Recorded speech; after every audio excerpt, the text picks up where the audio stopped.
Great to be here, guys. Big shout out to the Ordinals Summit organizing committee. Naki, big shout out to you. Thanks for organizing this. It's just so humbling to be here with all these big innovators in the space. I thank everybody for being here. So I want to kick it off a little bit very quickly by just sharing a little bit of my experience and my background. I grew up in a country called Lebanon. And if you guys know Lebanon, one of the biggest rug pulls in modern mankind. Like if you witnessed a rug pull, then the Lebanese rug pull is the one to kind of study a little bit, where $300 billion of depositors' money was stolen, conspired by the central bank and the government and the political elites. And my father, at 64, was literally left with nothing. So Bitcoin, for me, or Web3 also, was not just a career, but rather became a crusade. And it's fucking personal. We started our journey with Ordinals in January. We came across Casey's white paper on Ordinals Protocol when we started inscribing sub 1K inscriptions on Satoshi. We inscribed the Bitcoin white paper on the text version, obviously, on Satoshi as well. We launched the CNCL token sometime around April, I think. Pulled a 250x with zero VC money. And we even rejected a $2.4 million investment just a few weeks ago because we fully want to go decentralized. We fully want to build forward value to the community. So enough about me. I guess I'm moderating the panel. Great to meet you guys. If you can just quickly give us a 20-second introduction on who you are, would be awesome. GM, everyone. Thanks so much for coming. I'm David. I'm one of the co-founders of Ordza, together with my other co-founders, Nakib and Yuzin. So Ordza is a permissionless marketplace and launchpad for Ordinals. We try to live and breathe the ethos of Bitcoin and try to do it as decentralized as possible. So we have a launchpad live that it's super easy for creators and builders and artists to just launch a collection in just a few clicks and takes like just a few seconds. It's really easy. And we also have on-chain provenance already built into our ecosystem. I know 20 seconds, but apart from that, we're also building out a lot of the infra for Ordinals and toolkits and SDKs. We want to grow the ecosystem, so that's Ordza. We have a booth, so come and speak to us. Our team is really excited to be here, and we want to share a lot about what we're doing. Thanks for the 20-second chill. John? Yeah. Thanks. I'm John Ennis, CEO of NeoSwap. And at NeoSwap, we're interested in really AI-powered tools for making markets more efficient. And one way of doing that is to have transactions that are really involve assets more and currency less. And actually, to your point, it would actually devalue. It makes central bankers less powerful if we didn't have to rely on money so much for commerce. So if you'd like to know more about NeoSwap, we've got a booth out there. You can click on a QR code. I'm happy to connect with anybody. You can connect with me on Telegram. And we have an auction with Ordza starting tomorrow. That'll go on for a week, a smart auction, so you can check that out as well. Amazing. Radar Boy. Radar Boy. Hi, I'm Radar Boy 3000. I'm an artist, founder of Crypto Art Week Asia, which was founded to forward crypto art movement in Asia, and founder of the Function Gallery, which is the luxury gallery on Bitcoin, launching next week, concentrating on generative and crypto art and innovation. Thanks a lot, Radar Boy. Rob? All right, guys, I'm one of these old Bitcoiners that found my way back into Bitcoin, actually. So I was, probably my claim to fame in the early days of Bitcoin was I was the first recorded transaction of Bitcoin in Afghanistan. So it was a cool journey in the early days of Bitcoin, but then I went back and spent some years getting my PhD. While that happened, there were different problems in our industry. I formed a company to solve this problem of privacy. We built a fantastic zero-knowledge cryptography engineering group. And then we worked on some pretty badass projects. I mean, things working with the Ape ecosystem, things on EVMs, things on protocol development, and so forth. And now we're working on an awesome project. You met one of our partners here, Ben, with Life Beyond and Animoca, to actually bring utility here into Bitcoin, because I think the Bitcoin community, like I've always been here in the Bitcoin community. I've always been a long-term hodler, but now it's getting interesting again. So I think the community really needs to thank the Ordinals community for bringing finally now an opportunity to do something, as you heard just on the panel before, something interesting again to Bitcoin. I'm pretty pumped, and now we're here bringing our capabilities we've built up over the years and our big partnerships with actual utility to this ecosystem again. So I'm pumped for that. Thanks a lot, Rob. Appreciate your input, guys. So like for the first time ever, we're seeing a revolutionary transition of Bitcoin from a store of value function to a utility function. And obviously, marketplaces are playing such an integral role in this transition, right? So can you, maybe I'll start with David, can you just kind of explain to us why you think marketplaces are playing such an important role in this transition? Gotcha. I think, marketplaces are just a venue, for liquidity, firstly. It's also for people to, have discoverability in what they see in the ecosystem, right? I think, Ordinals is such a new thing, and there's so many creators and artists that are coming into the space. But, how do we find what's out there? How do we discover? We can go to X and look up what's happening there. But marketplaces really bring all these collectors together. And it's a real important place for, the users who are just discovering this place and not really understanding, like, okay, where are we going? And how are we moving? And, I think as a marketplace, we also really push boundaries in terms of innovation. Ordinals is really hard to build on because of Bitcoin, right? And what our team is doing is we're trying to build this infrastructure and landscape, right? And have more builders come into the space as well. So I think all this innovation is going to help push and propel the space. It will grow more people and bring more people into the whole Ordinal ecosystem. It's not just BRC-20 tokens, it's everything in this space. Yeah. Great. Radar Boy, as a artist, collector, what is it that you look for, and I'm going off script here. What is it that you look for in a marketplace? Like, what are the criteria kind of you select? Yeah, I mean, I think the most important component of marketplaces are the artists, and often art kind of gets forgotten in the transactional kind of way.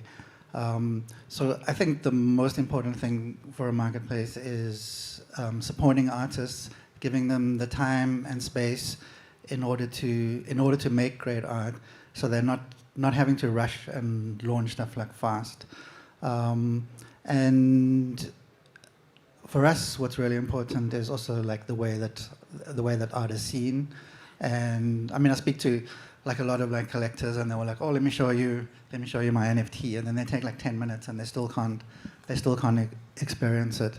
So we like thinking a lot about these kind of things, like how to support artists and how to display the art in a much better way.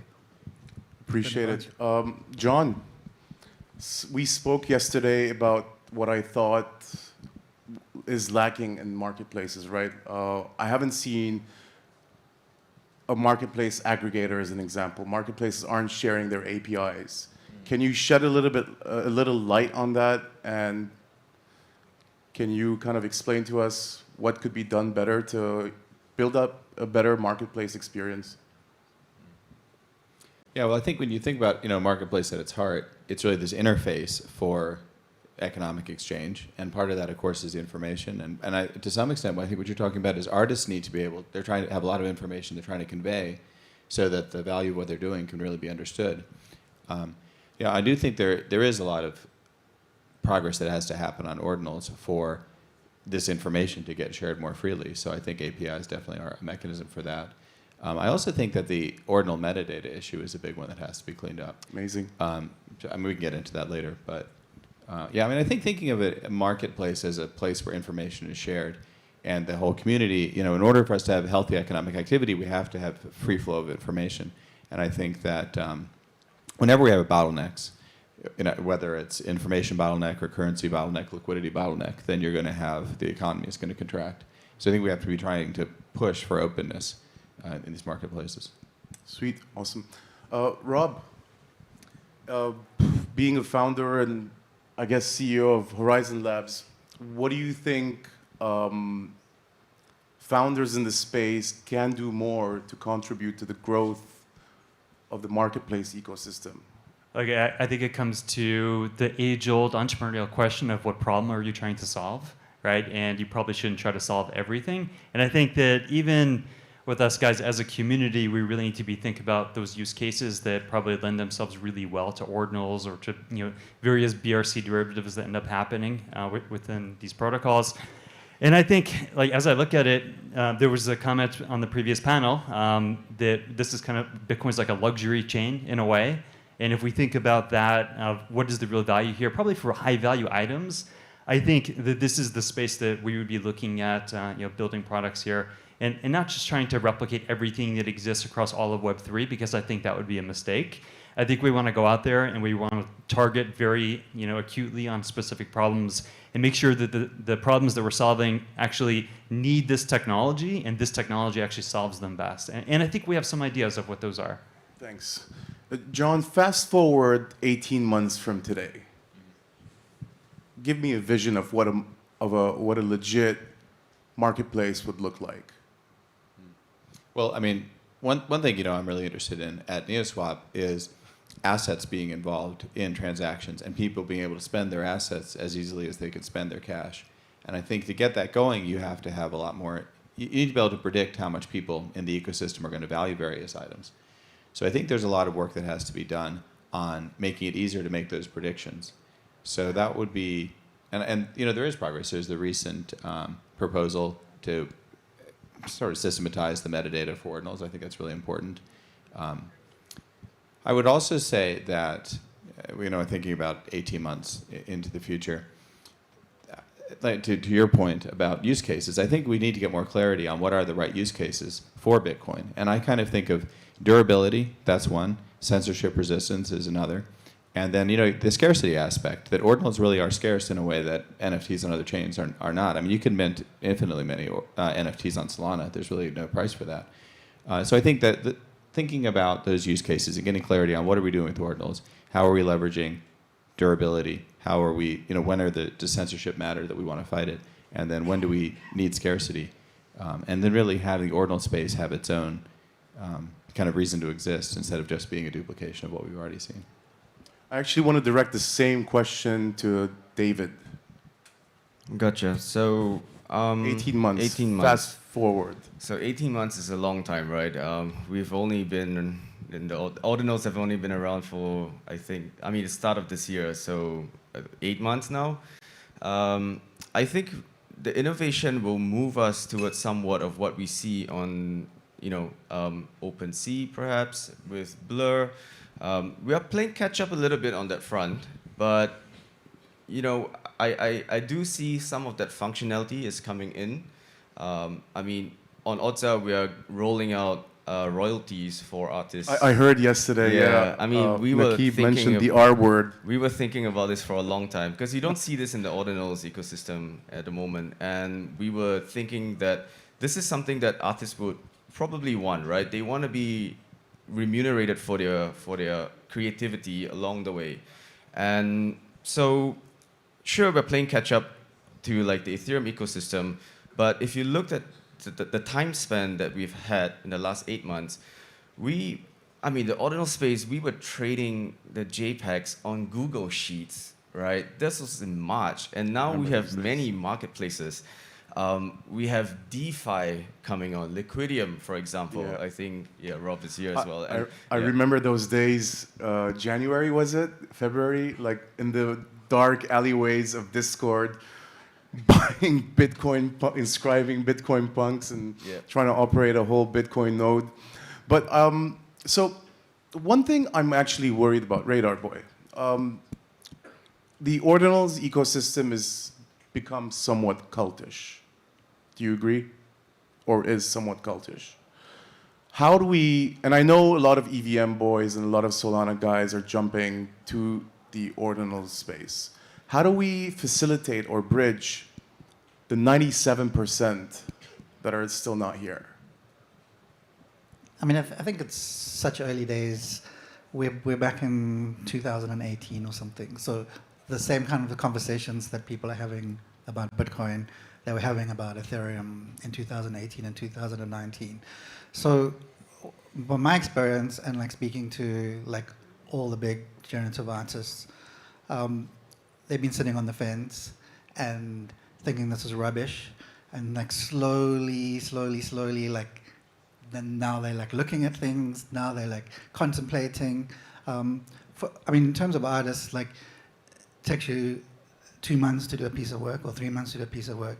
So you really have to like think about where you're going to launch it and how you're going to launch it.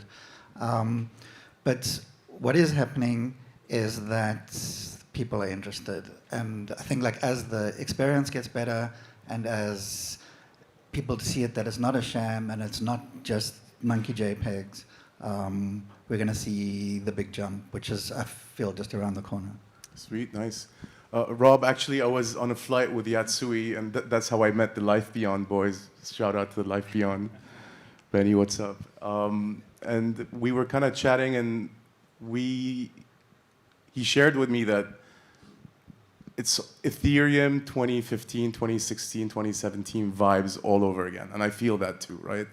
So what do you think is next for the ordinal space? Like, how far are we going?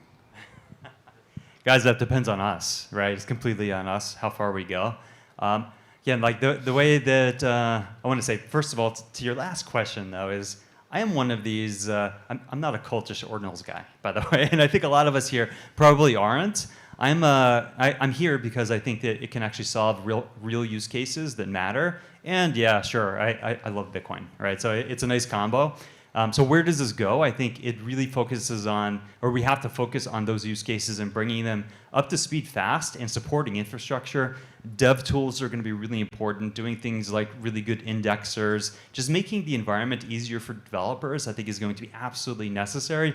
Now, like I don't know if it's going to go, and probably won't go exactly to replicate everything that happens with virtual machines on other modular blockchain systems. Like we deployed a protocol called Horizon that uses exactly like a Bitcoin UTXO chain, and then we did like a snark-based EVM on it. Things like this are totally possible and doable with Bitcoin, and there are really interesting ZK projects that are launching here that I think will make our lives a lot easier. So as a builder in the space, I'm really looking forward to working with all of the other builders out there and divide and conquer, like Ben said before. Let's not try to replicate everything ourselves. Let's actually lean on each other, find out where the gaps are, and tackle them together. And I think, how far can that go? Serge, to your question, like where can we take this thing? I mean, is to the moon acceptable to this group? I don't know. Maybe that's... Hell yeah.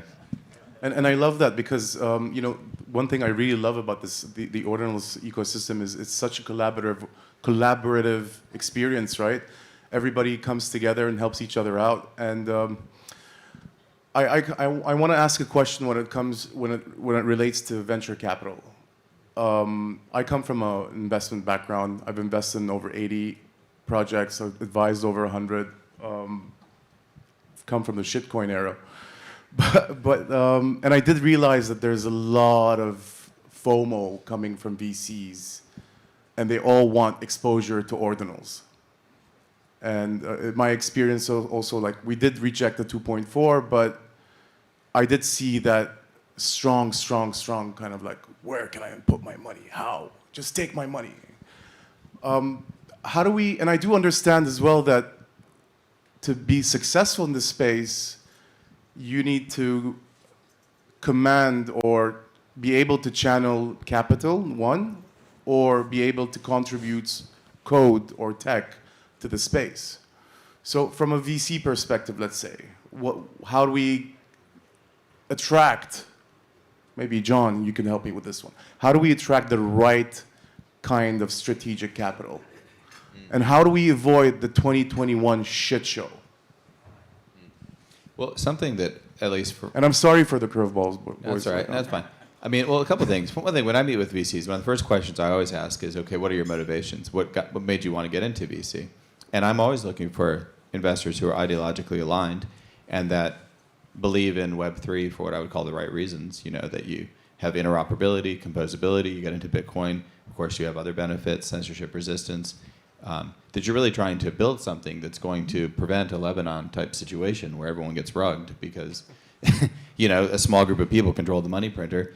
That's what I'm looking for, especially with us being also in AI. We could go to pure AI world, but I want people who are true believers in blockchain and even better, Bitcoin. Because then I know, I've got kind of like a long-term vision of where everything is going to go. I think everything's valuable will get tokenized, and you'll have much more fluid economy happening in this tokenized space. And so I don't want to be dealing with phone calls regularly, trying to get us to pivot to supply chain or something, because the people aren't believers in the underlying technology. So I do think ideological alignment is really important, and screening for that early is important, at least for me. Yeah, You wanted to I think we're really lucky. Thanks, John. In 2019, 2020, as the group of artists, we were super excited about blockchain and blockchain art, and it was almost like this double-edged sword. We wanted to tell everyone, but we didn't want to tell everyone because we knew they were going to fuck it up, which they did. So I think as Ordinals, we're really lucky because we've seen how it can go totally wrong, and we've learned those lessons. And I think hoping that the community we're going to steer us in the direction that we actually had for blockchain from the beginning. Thanks a lot. Rob, you want to add something to how we can kind of make the VC space more sustainable? Yeah, all I can add is my own experiences for our company. Yes, we are VC backed, and I can say that the VCs we have, we're very lucky to have, and that literally one of them, and I won't say the name because all know him, he told me, Rob, don't worry about giving us our capital back for the next 30 years. We're here for the long haul. We're trying to build something new here, and we're trying to change the world. And that, I think, is unique because I was not an entrepreneur before Bitcoin. So I don't have that experience before Bitcoin of the Sequoias and those other pre-BTC VCs. But for these, at least, we're really fortunate. I know not every company is very fortunate to have that kind of capital.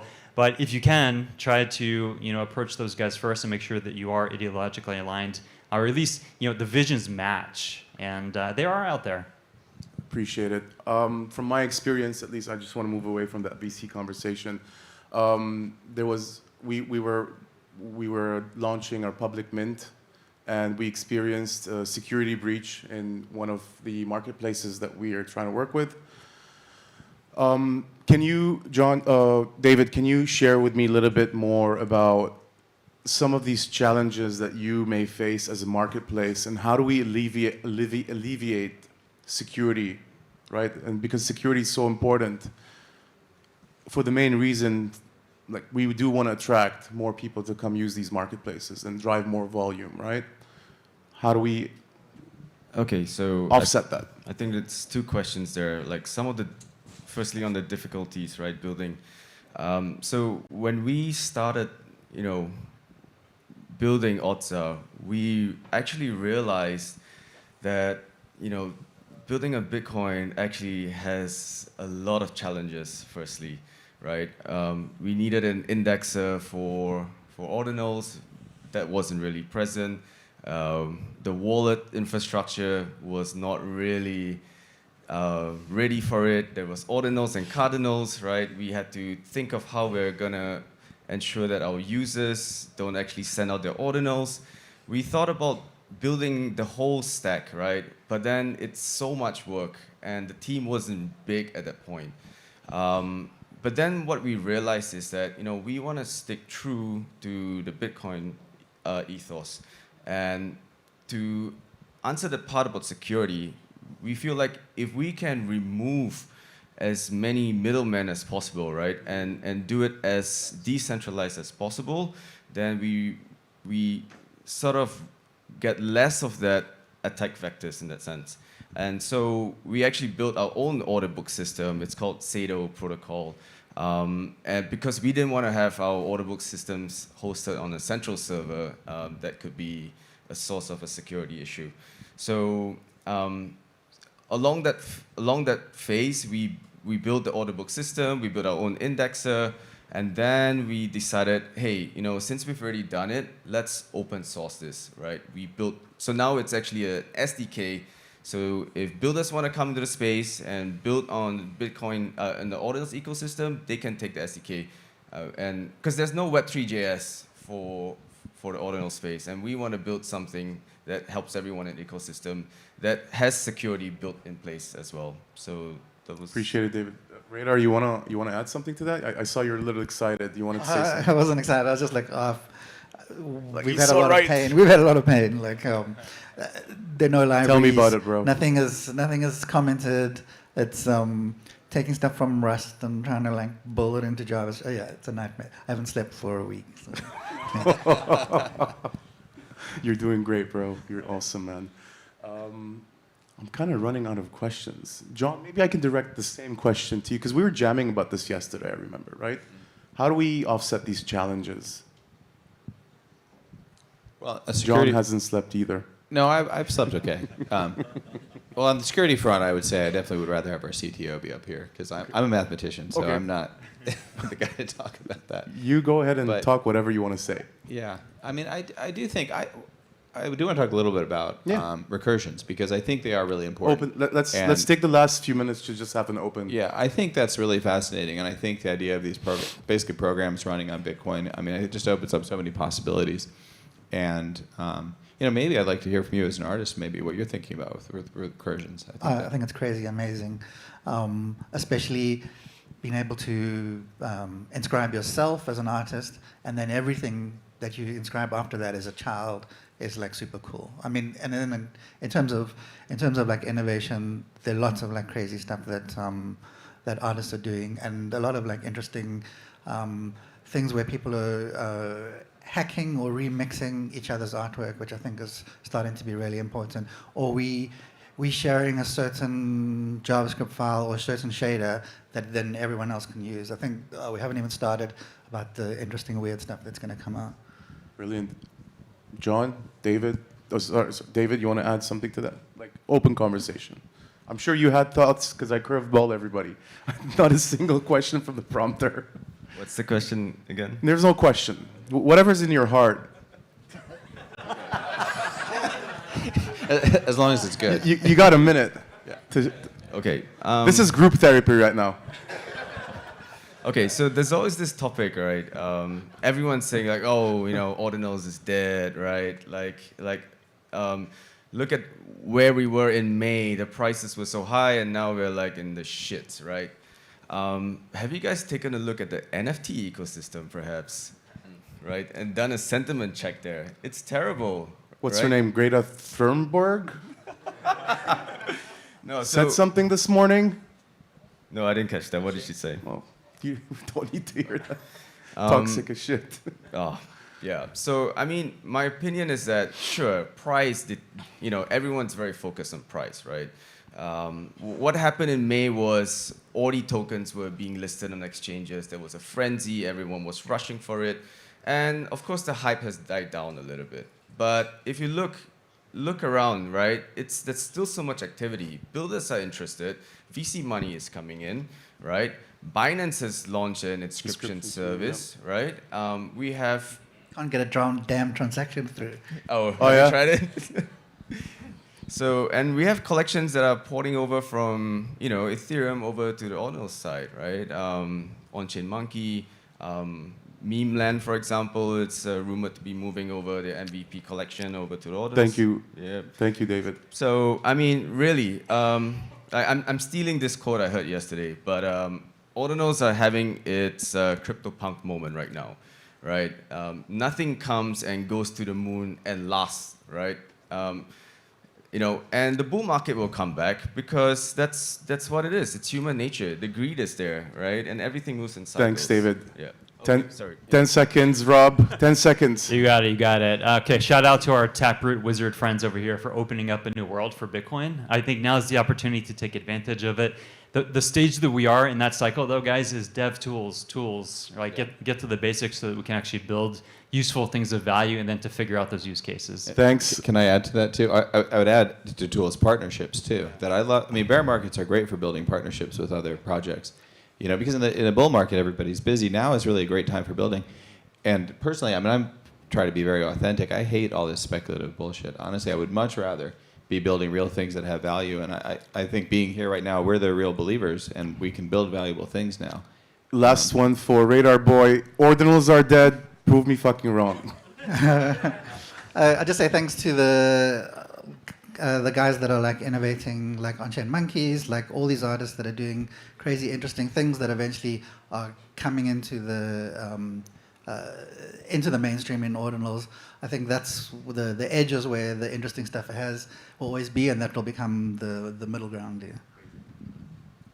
Thanks, everybody. I appreciate your time. Lovely to chat with you today. Thanks, Thanks so much, everyone.